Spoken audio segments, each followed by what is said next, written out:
डराने से नहीं डरते वतन के नाम पे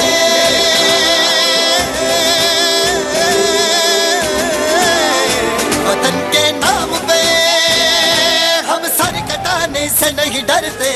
A determined bunch of satyagrahis who have been fasting for the past 4 days looked exhausted, but their determination and fighting spirit isn't exhausted.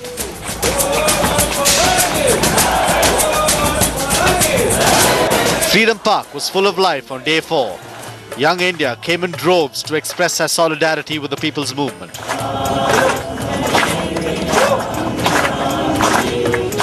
A movement to end corruption, a movement to make a lasting change.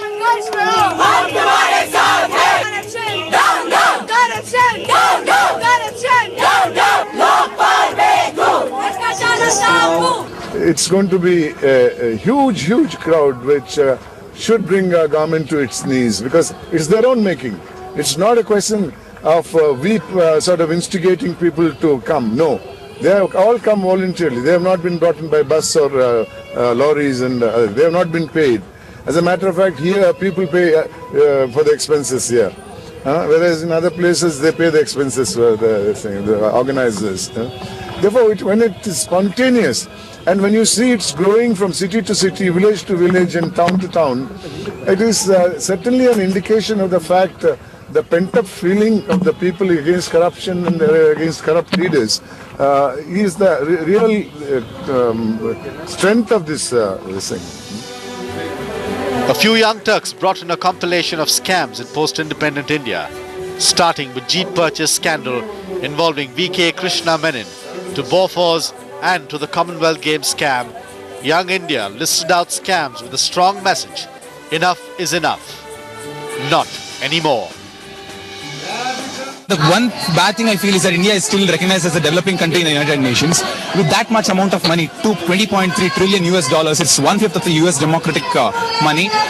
With that amount of money, South Africa and such countries, they have even less than that actually. Less than that, South Africa has gone to develop within just 20 years. You know, in 1947, Mahatma Gandhi ji did the same thing.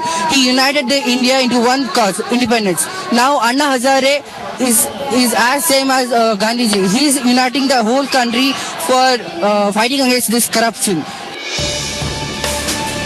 The walls of Freedom Park filled with protest graffiti. Young Turks were seen painting message, "Nope," their future with rainbow of colors.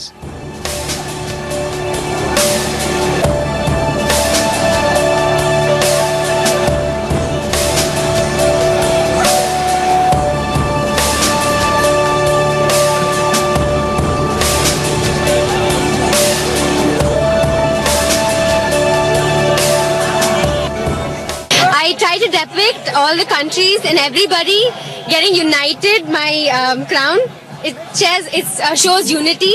It's like everything is coagulated into one, and I'm going all out for Anna. I'll do anything to weed out corruption because it really makes our country so bad, and it makes our country really poor. And to eradicate, illiteracy, backwardness, I think we have to weed out corruption, and I'm all out, and I'm supporting Anna Hazare for this. Anna Army is swelling in the IT capital of India with each passing day. The people's movement has gained elephantine strength with young blood. Now then, is this a good beginning to make a lasting change?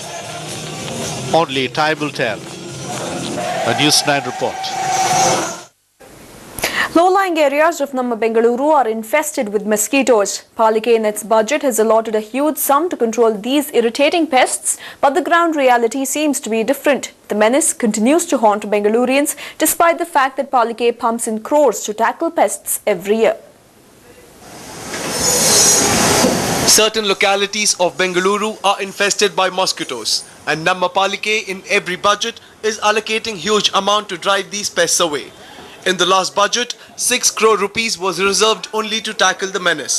But nothing seemed to change as far as mosquito control was concerned. While mosquitoes continue to haunt, Palike has been accused of siphoning off the money. ಈ ಸೊಳ್ಳೆ ನಾಯಿ ಇವೆಲ್ಲವೂ ಇವಾಗ ನಗರದಕ್ಕೆ ಭಾಳಷ್ಟು ಜಾಸ್ತಿ ಹೆಚ್ಚಿನ ಸಂಖ್ಯೆಯಲ್ಲಿ ಇದು ಸೇರಿ ಉತ್ಪತ್ತಿ ಆಗುವಂಥ ಪರಿಸ್ಥಿತಿ ಆಗಿದೆ. ಅದಕ್ಕೆ ಸೊಳ್ಳೆ ನಿಯಂತ್ರಣದ ವ್ಯವಸ್ಥೆಗೆ ಕಳೆದ ಬಾರಿ 4 ಕೋಟಿ ರೂಪಾಯಿನ 2010-11ನೇ ಸಾಲಿನಲ್ಲಿ ಇಟ್ಟಿದ್ರು. ಆದರೆ ಅದು ಸಮರ್ಪಕವಾಗಿ ಬಳಸಕ್ಕಾಗಲಿಲ್ಲ. In many localities around the city, there is a rise in mosquito population. Though every ward is given 3 gangmen, spraymen, supervisors and health officers to control the menace, it is learned this measure has not yielded any results.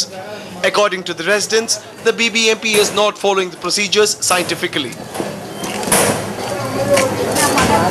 Deputy Mayor has assured stringent action against persons who are found guilty of irregularities. We were supposed to do fogging. Previously we were doing fogging every 2 days once, but now we have stopped it because it is neurotoxin material. It is not good for the health of the people.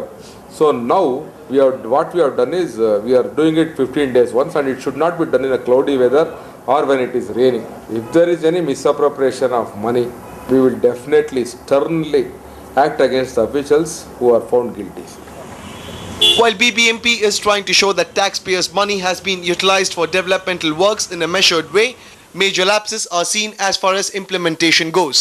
It only raises a doubt if Nammapalike is also turning into blood-sucking pest. Somanna Machimada, News 9, Bengaluru. We slip into a short break now, but stay tuned. We'll be right back.